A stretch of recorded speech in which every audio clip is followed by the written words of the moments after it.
بسم اللہ الرحمن الرحیم۔ ٹیل پوائنٹ کے ناظرین السلام علیکم۔ اللہ کی تلوار کی 57ویں قسط پیش خدمت ہے۔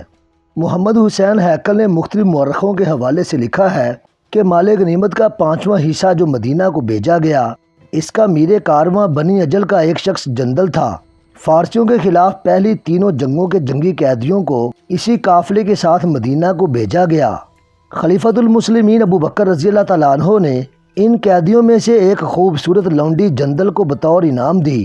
طبری نے لکھا ہے کہ خلیفۃ المسلمین نے مدینہ کے مسلمانوں کو مسجد میں بلایا اور انہیں خالد کی فتوحات کی تفصیلات سنائیں۔ انہوں نے کہا، اے قریش، تمہارا شیر ایک اور شیر پر جپٹ پڑا اور اسے مار گرایا ہے۔ اب عورتیں خالد جیسا بیٹا پیدا کرنے سے قاصر ہیں۔ مسنہ بن حارثہ نے خالد سے کہا، ولید کے بیٹے، آگے فارس کی شہنشاہی کا ایک اور بڑا شہر ہیرا ہے۔ اسے تو فارس کا ہیرا سمجھ، لیکن اسے لینا آسان نہیں ہوگا۔ خالد نے کہا، ہاں حارثہ کے بیٹے، امینیشیا کی تمام فوج اور تمام عیسائی جوان ہیرا پہنچ گئے ہیں۔ وہ سب ہمارے مقابلے میں آئیں گے، انہیں مقابلے میں آنا چاہیے۔ مدائن کی کیا خبر ہے؟ مسنہ نے کہا، آج ہی میرا ایک جاسوس واپس آیا ہے۔ وہ بتاتا ہے کہ مدائن میں مایوسی پھیلی ہوئی ہے، کسریٰ کے محل میں ماتم ہو رہا ہے۔ اچھی خبر یہ ہے کہ وہاں سے اب فوج کا کوئی دستہ نہیں آئے گا۔ خالد نے کہا، کیا یہ لوگ اب بھی نہیں سمجھے کہ تخت و تاج اور خزانے طاقت نہیں ہوتے کہ دشمن سے بچا لیں؟ کیا یہ ہمارا فرض نہیں کہ ان لوگوں کو اللہ کے سچے رسول کا پیغام دیں کہ طاقت اور ثروت صرف اللہ کے ہاتھ میں ہے اور اللہ ہی عبادت کے لائق ہے جس کا کوئی شریک نہیں؟ مسنہ نے کہا، ہاں ابن ولید، یہ ہمارا فرض ہے کہ ان تک اللہ کا پیغام پہنچائیں۔ خالد نے کہا، اس کے ساتھ ہی مجھے ہر اس خطرے کو کچلنا ہے جو اسلام کو نقصان پہنچا سکتا ہے، کفر کا سر کچلنا ہے۔ تاریخ اسلام کا یہ ابتدائی دور بڑا ہی نازک تھا۔ اسی دور میں اسلام کی عسکری روایات کی بنیاد رکھنی تھی۔ امت رسول کے لیے جذبے کی شدت اور اہمیت کا تعین کرنا تھا۔ اس روایت کی بنیاد اس اصول پر رکھنی تھی کہ نفری اور طاقت کی کمی شکست کا باعث نہیں بن سکتی۔ جذبہ اور اسلام کی محبت اس کمی کو پورا کر دیا کرتی ہے۔ خالد کو احساس تھا کہ وہ اس خیال سے پیچھے ہٹائے کہ لشکر مسلسل لڑ لڑ کر تھک گیا ہے اور نفری بھی کم ہوتی جا رہی ہے اور اپنے مستقر یعنی مدینہ سے بھی دور ہٹتے جا رہے ہیں، تو آنے والی نسلوں کے لیے یہی روایت بن جائے گی۔ جہاں رکاوٹ یا کوئی دشواری پیش آ گئی، سالار اپنی فوج کو واپس لے آئیں گے۔ خالد ایسی روایت قائم نہیں کرنا چاہتے تھے۔ خالد کو خلیفۃ المسلمین کی پشت پناہی حاصل تھی۔ اس وقت کی خلافت کی پالیسی میں کفار کے ساتھ دوستی یا مذاکرات کا ذرا سا بھی دخل نہیں تھا۔ دشمن کو دشمن ہی سمجھا جاتا تھا۔ یہ نہیں دیکھا جاتا تھا کہ دشمن کتنی دور ہے اور کتنا طاقتور ہے۔ اصول یہ تھا کہ دشمن کے سر پر سوار رہو اور اس کے لیے دہشت بن جاؤ۔ فارس کی شہنشاہی کوئی معمولی طاقت نہیں تھی۔ خالد نے اتنی بڑی طاقت کے پیٹ میں جا کر بھی پیچھے ہٹنے کی نہ سوچی۔ انہوں نے یہ بھی نہ سوچا کہ لشکر کو کچھ آرام دیتے اور اس کی تنظیم میں اگر کچھ خامیاں رہ گئی تھیں تو وہ دور کر لیتے۔ مسنہ بن حارثہ نے انہیں بتایا کہ ہیرا میں مقابلہ بڑا سخت ہوگا، تو بھی خالد نے اپنے فیصلے پر نظر ثانی کی نہ سوچی۔ انہوں نے اسی وقت اپنے سالاروں کو بلایا۔ خالد نے سالاروں سے کہا، خدا کی قسم، مجھے یقین ہے کہ تم یہ نہیں سوچ رہے کہ ہم جتنا آگے بڑھتے جا رہے ہیں ہمارے لیے خطرے بڑھتے جا رہے ہیں۔ ایک سالار نے کہا، نہیں ابن ولید، ہم میں سے کوئی بھی ایسا نہیں سوچ رہا۔ دوسرے سالار نے کہا، اور ہم میں سے کوئی بھی ایسا نہیں سوچے گا۔ خالد نے کہا، اور مجھے یہ بھی یقین ہے کہ تم میں سے کوئی بھی نہیں سوچے گا کہ دشمن کتنا طاقتور ہے۔ سالار عاصم بن عمر نے کہا، نہیں ابن ولید، ہمیں یہ بتا کہ تو آج یہ بات کیوں پوچھ رہا ہے؟ خالد نے کہا، تم پر اللہ کی رحمت ہو، ہماری اگلی منزل بہت دشوار ہے۔ اللہ کے سوا کوئی نہیں جانتا کہ ہم میں سے کون رہتا ہے اور کون دنیا سے اٹھ جاتا ہے۔ اپنے دلوں پر نقش کر لو کہ اپنے فرض سے منہ موڑ کر اللہ کے سامنے جاؤ گے تو تمہارا ٹھکانہ بہت برا ہوگا، اور تم جانتے ہو وہ ٹھکانہ کیسا ہے۔ روایت جو تم آج قائم کرو گے وہ ایک ورثہ ہوگا جو تم آنے والی نسلوں کے لیے چھوڑ جاؤ گے، اور یہ روایت اسلام کی بقا کا یا فنا کا باعث بنے گی۔ ہمیں اسلام کی بقا اور سربلندی کے لیے لڑنا ہے۔ قرآن کا حکم یاد کرو کہ لڑو اس وقت تک جب تک کفر کا فتنہ موجود ہے، اور دشمن کو معاف اس وقت کرو جب وہ ہتھیار ڈال کر تمہارے آگے جھک جائے، پھر اسے وہ شرطیں منواؤ کہ اس کا ڈنک مارا جائے اور اس کا دل رسول اللہ کے شدائیوں کے خوف سے کانپتا رہے۔ اپنے سراروں کے جذبے میں نئی روح پھونک کر خالد نے انہیں بتایا کہ آگے آتش پرستوں کا بڑا مضبوط فوجی اڈا ہیرا ہے، جہاں کے حاکم زادبہ نے بہت بڑا لشکر جمع کر رکھا ہے۔ آتش پرست پہلی لڑائیوں میں بے شمار کشتیاں لائے تھے، وہ اب مسلمانوں کے قبضے میں تھیں۔ خالد نے اپنے لشکر کو کشتیوں میں ہیرا تک لے جانے کا فیصلہ کیا۔ دریائی راستہ آسان تھا اور چھوٹا بھی۔ یہ پہلا موقع تھا کہ ریگ زاروں میں لڑنے والے دریاؤں کے سینے پر سوار ہوئے۔ کشتیوں میں سوار لشکر کی حفاظت کے لیے خالد نے یہ انتظام کیا کہ دریا کے دونوں کناروں پر 100-150 گھڑ سواروں کو رکھا، جنہیں کشتیوں کے ساتھ ساتھ جانا تھا۔ فتح و نصرت سے سرشار لشکر جذبے اور اسلام کی محبت کے جوش سے دریائے فرات کے سینے پر چلا جا رہا تھا۔ جنگی ترانے کی ایک گونج تھی جو فرات کے پانی پر وجد طاری کر رہی تھی۔ پھر یہ جنگی ترانہ کلمہ طیبہ میں بدل گیا۔ 18,000 مسلمانوں کی آواز ایک، عزم ایک، جذبہ ایک تھا۔ ان کے دلوں میں ایک اللہ اور ایک رسول کا عشق تھا۔ دشمن سویا ہوا نہیں تھا۔ ہیرا کا حاکم زادبہ راتوں کو بھی نہیں سوتا تھا۔ ہیرا میں یہ خبر نہیں پہنچنے دی گئی تھی کہ شہنشاہ فارس اردشیر مر چکا ہے۔ وہ ابھی تک ہر بات اور ہر حکم میں اردشیر کا نام لیتا تھا۔ اس روز وہ ہیرا کی شہر پناہ کا معائنہ کر رہا تھا۔ اس نے شہر میں بے پناہ لشکر جمع کر لیا تھا۔ وہ جس دستے کے سامنے جاتا وہاں چلا چلا کر کہتا، زرتشت کی رحمت ہو تم پر۔ وہ بزدل تھے جو کاظمہ مزار اور الیس میں صحرا کے بدوؤں کے ہاتھوں پٹ گئے تھے۔ ان کے مردہ جسموں کو زرتشت کے شعلے چاٹ رہے ہیں۔ اے یسوع مسیح کے نام لیواؤ، تم ہمارے ساتھ کندھے سے کندھا ملا کر مسلمانوں کے خلاف لڑنے آئے ہو۔ یاد کرو اپنی ان بیٹیوں کو جو لونڈیاں بن کر مدینہ پہنچ گئی ہیں۔ یاد کرو ان جوان بیٹوں کو جن کے مردہ جسموں کا گوشت بھیڑیے، گیدڑ اور گوشت خور پرندے کھا گئے ہیں، اور انہیں بھی جو قیدی ہو کر مدینہ والوں کی غلامی میں جا پڑے ہیں۔ مسلمان فتح کے نشے میں بے خطر بڑے آ رہے ہیں۔ ان کے لیے ایسا خطرہ بن جاؤ کہ زندہ واپس نہ جا سکیں۔ شہنشاہ فارس اردشیر تمہیں خود مبارک دینے آئیں گے، تمہیں انعام و کرام سے مالا مال کر دیں گے۔ شہر پناہ اور برجوں کے معائنے کے دوران اس نے دیکھا دور ایک گھڑ سوار گھوڑے کو انتہائی رفتار پر دوڑاتا آ رہا تھا۔ زادبہ چلایا، دروازہ کھول دو، یہ سوار امنیشیا کی طرف سے آ رہا ہے۔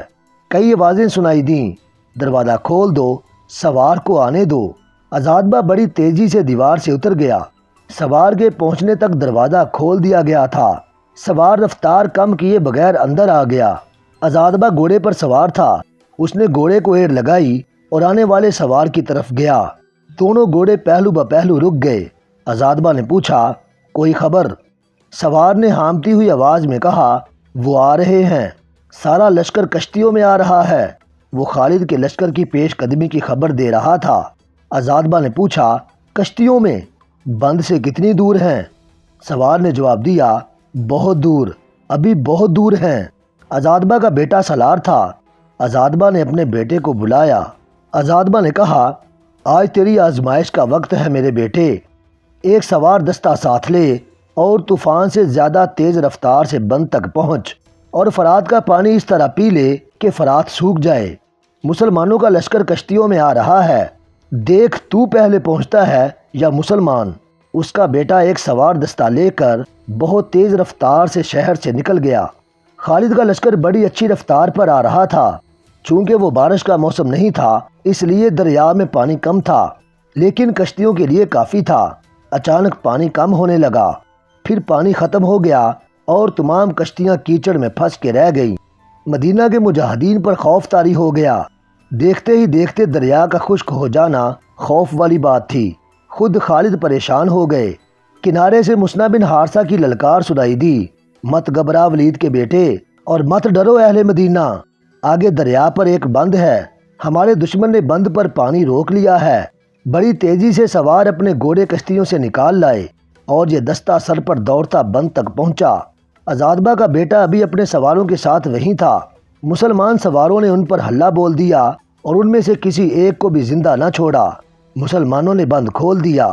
کشتیوں تک پانی پہنچا تو کشتیاں اٹھنے لگیں۔ ملاحوں نے چپو تھام لیے اور کشتیاں تیرنے لگیں۔ زادبہ اچھی خبر کے انتظار میں دیوار پر کھڑا بے تاب ہو رہا تھا۔ اس کا ایک سالار اس کے پاس آن کھڑا ہوا۔ سالار نے کہا بہت بری خبر آئی ہے۔ عزادبہ نے گھبرا کر پوچھا کہاں سے؟ کیا میرا بیٹا؟ سالار نے کہا مدائن سے، شہنشاہ اردشیر مر گئے ہیں، لیکن یہ خبر خفیہ رکھنی ہے۔ اتنے میں ایک سوار ان کے پاس آیا اور گھوڑے سے اتر کر آداب بجا لایا۔ سوار نے کہا اگر یہ میرا فرض نہ ہوتا تو میں ایسی خبر زبان پر نہ لاتا۔ عزادبہ نے کہا میں سن چکا ہوں، کسریٰ اردشیر۔ سوار نے کہا نہیں، آپ کا بیٹا بند پر مارا گیا ہے، اس کے تمام سواروں کو مسلمانوں نے کاٹ ڈالا ہے۔ میرا بیٹا؟ عزادبہ کے منہ سے نکلا اور اس کا رنگ لاش کی طرح سفید ہو گیا۔ عزادبہ پر مایوسی، غم اور رنج و ملال کے ساتھ دہشت بھی طاری ہو گئی تھی، جیسے آسمان پھٹ گیا ہو اور اس کے پاؤں کے نیچے سے زمین نکل گئی ہو۔ وہ جھکا جھکا سا دیوار پر چل پڑا، اس کے قدم ڈگمگا رہے تھے۔ اس کے دو محافظ اس کے ساتھ ہو گئے۔ اس نے یاس اور نومیدی کے عالم میں دائیں اور بائیں دیکھا اور رک گیا۔ دونوں محافظوں کو اپنے پہلوؤں میں دیکھ کر اس کا چہرہ خشمگین ہو گیا۔ اس نے محافظوں سے کہا میں تمہارے سہارے کے بغیر چل سکتا ہوں، میرے برابر آنے کی جرأت نہ کرو۔ محافظ کئی قدم پیچھے ہٹ گئے۔ عزادبہ نے اپنے جھکے ہوئے سر کو اوپر اٹھایا اور سیدھا ہو کر چلنے لگا، لیکن اس کے کندھے اپنے آپ ہی سکڑ گئے اور آگے کو جھک گئے، جیسے اس پر ایسا بوجھ آ پڑا ہو جو اس کی برداشت سے باہر ہو۔ بوجھ تو اس پر آ ہی پڑا تھا، یہ ذمہ داریوں کا بوجھ تھا۔ ہیرا اس کی ذمہ داری میں تھا، جہاں اس کا بیٹا اس کا دستے راست تھا وہ بھی نہ رہا۔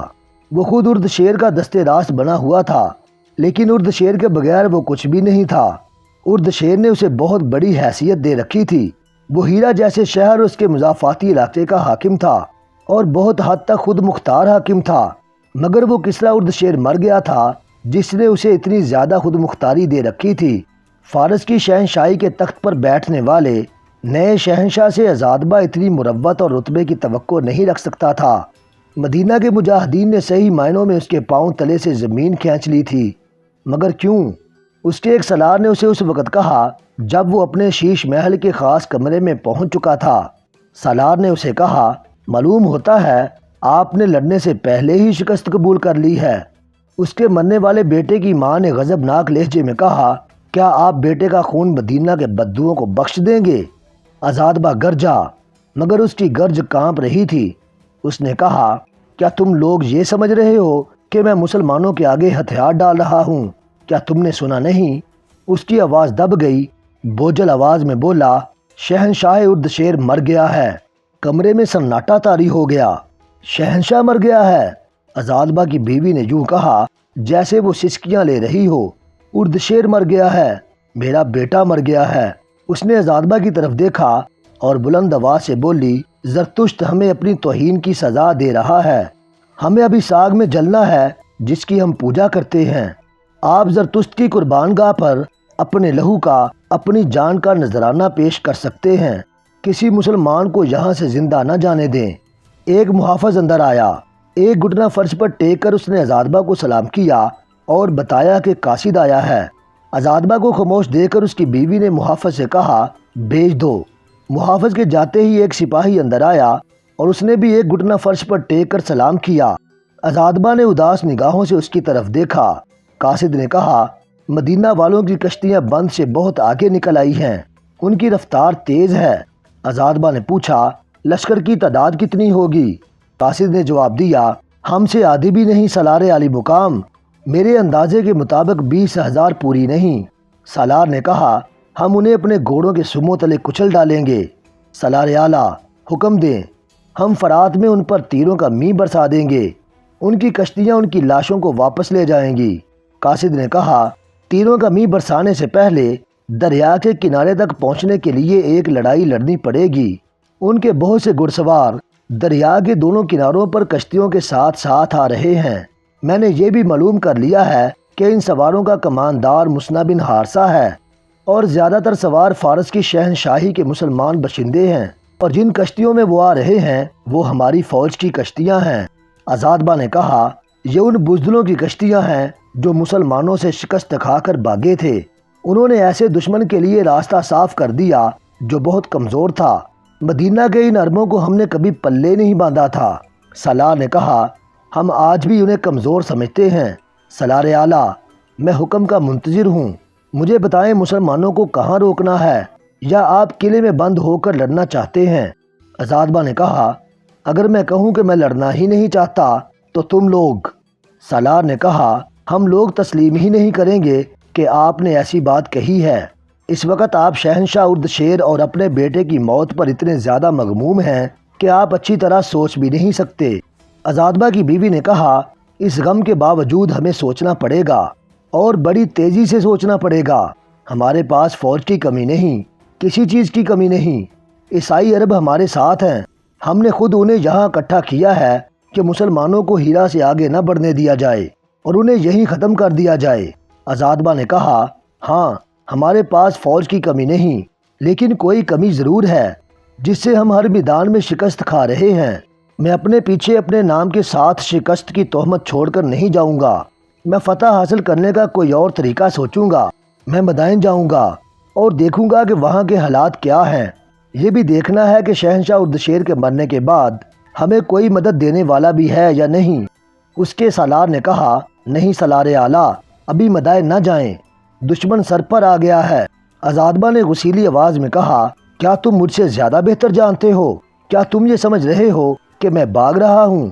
جو میں سوچ رہا ہوں وہ تم نہیں سوچ سکتے۔ مجھے یہ دیکھنا ہے کہ ہماری فوج میں وہ کون سی کمزوری ہے جو ہر میدان میں ہماری شکست کا باعث بنتی ہے۔ کیا تم اس پر غور نہیں کر رہے کہ ہرمز جیسا جنگجو مسلمانوں کے ہاتھوں مارا گیا ہے؟ انوش جان اور قباز معمولی قسم کے سالار نہیں تھے۔ اندر زگر کو کیا ہو گیا تھا؟ جابان کدھر گیا؟ مجھ سے فیصلہ کن جنگ اور فتح کی کیوں توقع رکھی جا رہی ہے؟ میں لڑوں گا، لیکن سوچ سمجھ کر۔ تمام سالاروں اور نائب سالاروں کو بلاؤ۔ خالد کا لشکر دریائے فرات کے سینے پر سوار آگے ہی آگے بڑھتا جا رہا تھا۔ گھڑ سوار دریا کے دونوں جانب پھیلے ہوئے ساتھ ساتھ جا رہے تھے۔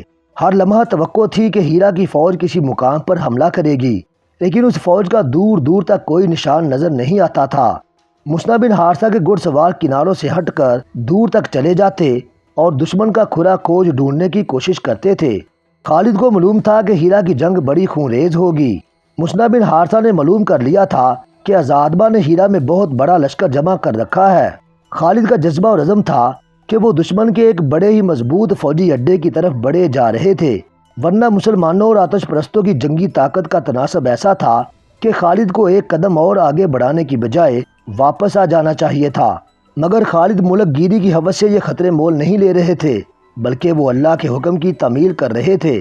اسلام کے پڑوس میں اتنے بڑے اور بہت ہی طاقتور باطل کی موجودگی اسلام کے لیے ایسا خطرہ تھی کہ اسلام آگے بڑھنے کی بجائے پیچھے ہٹتا جاتا، پھر غائب ہو جاتا۔ خالد کو دریا کے کنارے سے مسنہ بن حارثہ کی پکار سنائی دی، ابن ولید، منزل قریب آ گئی ہے۔ خالد نے اپنے کشتی رانوں سے کہا کہ کشتی کنارے کے ساتھ لے جائیں اور انہیں اتار کر کشتی آگے لے جائیں۔ مسنہ اس علاقے سے واقف تھا، پھر بھی اس نے اس علاقے کے 2 آدمیوں کو پکڑ کر کچھ انعام دیا اور رہنمائی کے لیے انہیں اپنے ساتھ رکھ لیا تھا۔ خالد جب کنارے پر اترے تو مسنہ نے اپنے ایک سوار سے کہا کہ وہ گھوڑا خالد کو دے دے۔ خالد اس گھوڑے پر سوار ہو گئے۔ مسنہ اور خالد کے گھوڑے پہلو با پہلو جا رہے تھے اور مسنہ کی نظریں خالد کے چہرے پر جمی ہوئی تھیں۔ خالد ادھر ادھر دیکھ رہے تھے۔ ان کی نظریں جب مسنہ بن حارثہ پر آئی تو بھی مسنہ کی نظریں ان کے چہرے پر جمی ہوئی تھیں۔ خالد نے مسکراتے ہوئے پوچھا، کیوں ابن حارثہ، کیا تو مجھے پہچاننے کی کوشش کر رہا ہے؟ مسنہ نے سنجیدہ اور ٹھہرے ٹھہرے لہجے میں کہا، ہاں ولید کے بیٹے، میں تجھے پہچاننے کی کوشش کر رہا ہوں۔ تو مجھے انسان نہیں لگتا، تیرے چہرے پر کچھ گھبراہٹ اور کچھ پریشانی ہونی چاہیے تھی۔ خالد نے کہا، میں اندر ہی اندر پریشان ہوں اور میرے دل پر گھبراہٹ بھی ہے۔ یہ اس لیے کہ میں انسان ہوں، لیکن میں پریشانی اور گھبراہٹ کو چہرے پر نہیں آنے دوں گا۔ مسنہ نے کہا، یہ چہرہ ایک لشکر کا چہرہ ہے، یہ اسلام کا چہرہ ہے۔ میں سمجھتا ہوں ابن ولید، سالار اعلیٰ کا چہرہ بگڑ جائے تو پورے لشکر کا اور ساری قوم کا چہرہ بگڑ جاتا ہے۔ خالد نے پوچھا، مجھے یہ بتا ابن حارثہ، تو نے یہ باتیں کیوں کی ہیں؟ کیا تو مجھے پریشانی اور گھبراہٹ میں دیکھنا چاہتا ہے؟ مسنہ نے کہا، ہاں ابن ولید، تجھے شاید احساس نہیں کہ تو کتنے بڑے اور کتنے طاقتور دشمن کے سامنے جا رہا ہے۔ خالد نے کہا، میں اپنے لیے جا رہا ہوتا تو مجھے اپنا غم ہوتا کہ بادشاہ بننے سے پہلے ہی نہ مارا جاؤں۔ میں اللہ کے حکم پر جا رہا ہوں، اللہ ہمارے ساتھ ہے۔ مجھے اور تجھے گھبرانے کی اور پریشان ہونے کی ضرورت نہیں، مجھے یہ بتاؤ کہ آگے کیا ہے۔ مسنا نے ان دو آدمیوں کو بلایا جو اس علاقے کے رہنے والے تھے اور انہیں کہا کہ وہ بتائیں کہ آگے کیا ہے۔ ان دونوں نے بتایا کہ آگے ہیرا ہے اور وہاں تک زمین کیسی ہے۔ خالد نے ان آدمیوں کو وہاں سے ہٹا دیا اور مسنا کے ساتھ ہیرا پر حملے کی سکیم بنانے لگے۔ بقیہ حصہ انشاءاللہ ہم اگلی اقساط میں بیان کریں گے۔